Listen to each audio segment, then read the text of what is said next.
Today we're going to do an unboxing video for the Sirens Song Kipper and Lenormand deck.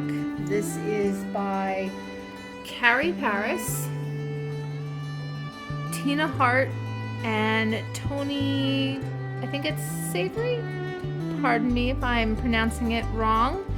I know her as the Card Geek. So this comes in a box, a sturdy box that opens like this. You can just open it like that. There's a little bit about the back of the box. Just pause there super briefly so you can take a look at it. I did open the and get everything open, so I did unbox it a little bit just for the sake of brevity so it wouldn't take so long.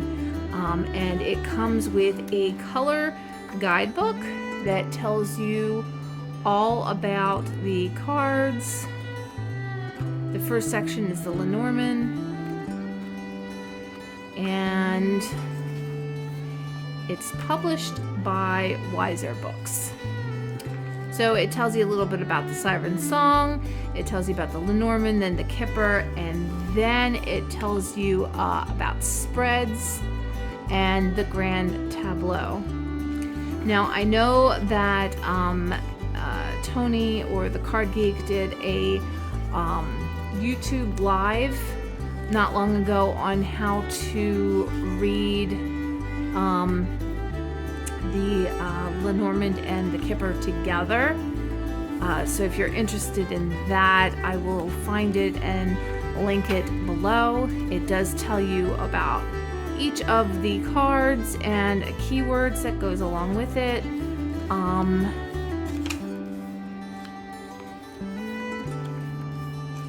And just gives you a generalized idea of how to read the cards.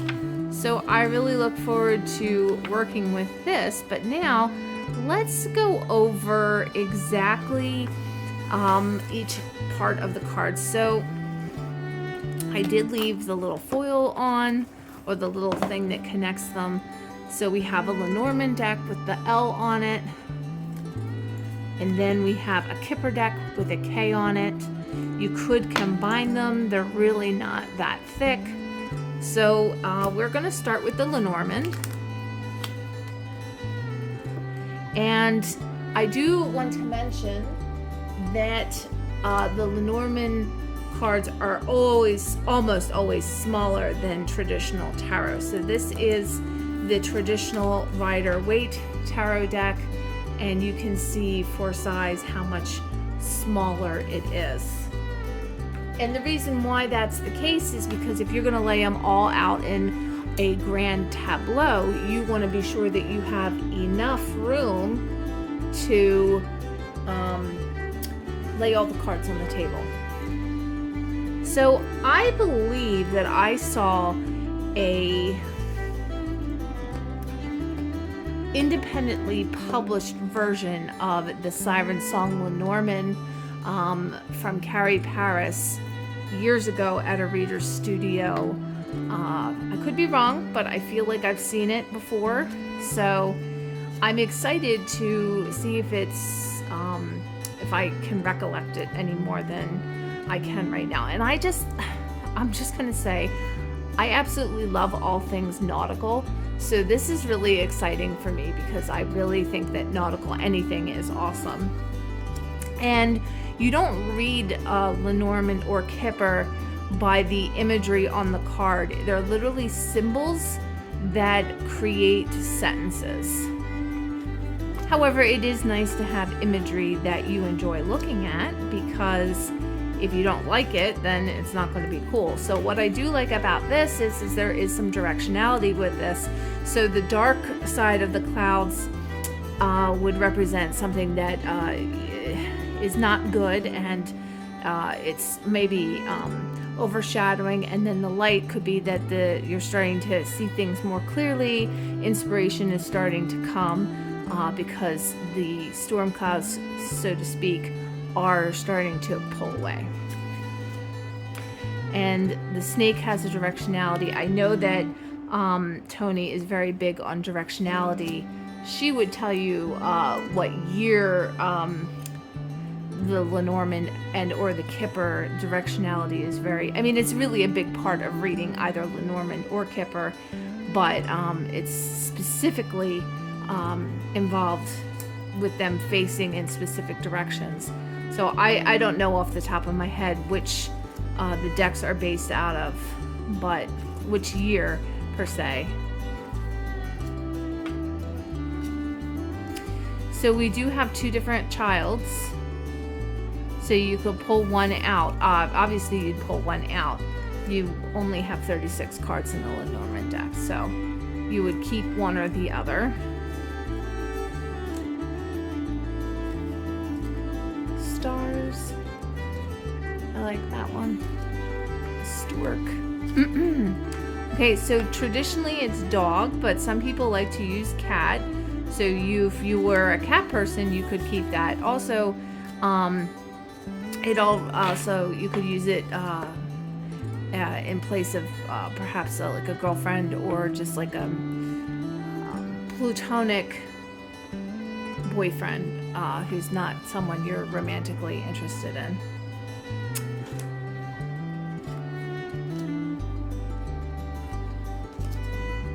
Again, mountains show, a lighter side and a darker side, meaning this is what's shadowing down on you and this is what's maybe a little easier for you to overcome, depending on which direction you're facing. Crossroads.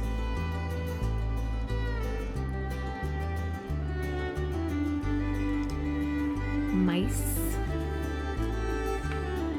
Heart.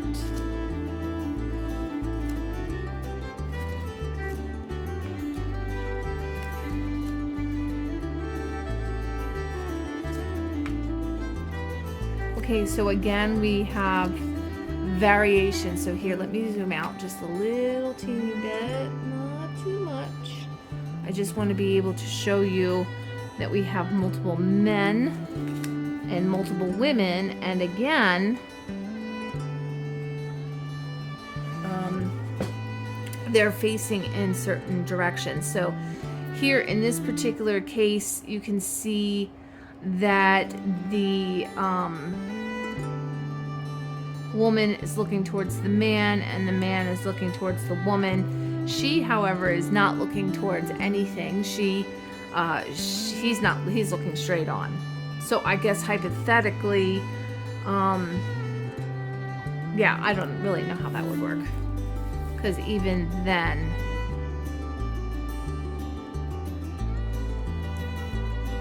either way, I would probably not use them. If I were doing a relationship reading, I would want to stick with the man and woman that are looking towards each other.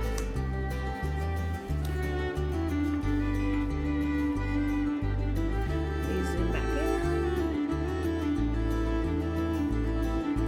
in. Be sure I'm in the frame. Sun, the moon.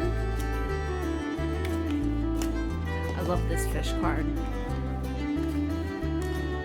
Anchor. And the last card is the cross.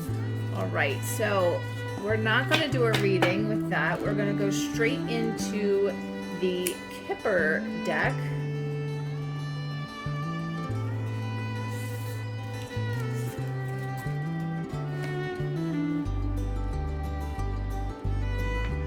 So we have Siren, and they are looking towards each other. Marriage, two marriage cards.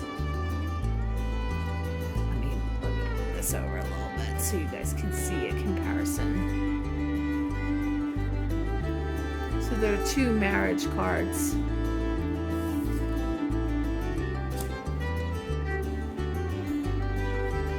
For same-sex couples.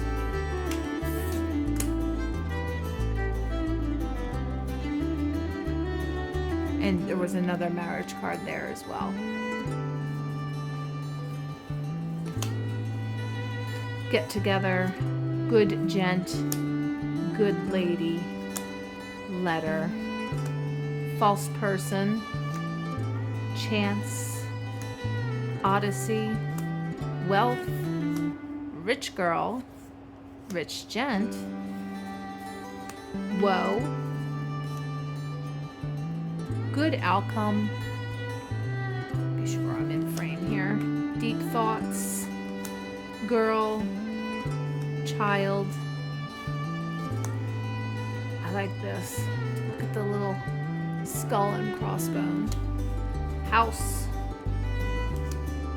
Parlor, Military, Court,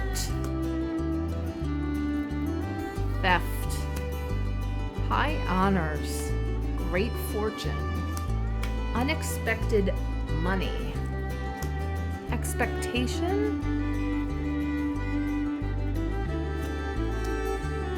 Prison, Mediator, Brief Illness, Sorrow, Murky Thoughts, Occupation, Long Road, and Hope. Again, 36 cards. So I'm not going to do a reading with this. I'll zoom out just a little bit so I can just show you. I am a little pressed for time today, so I'm not going to do a reading, but I do want to say that all in all, I'm very, very impressed with this deck of cards.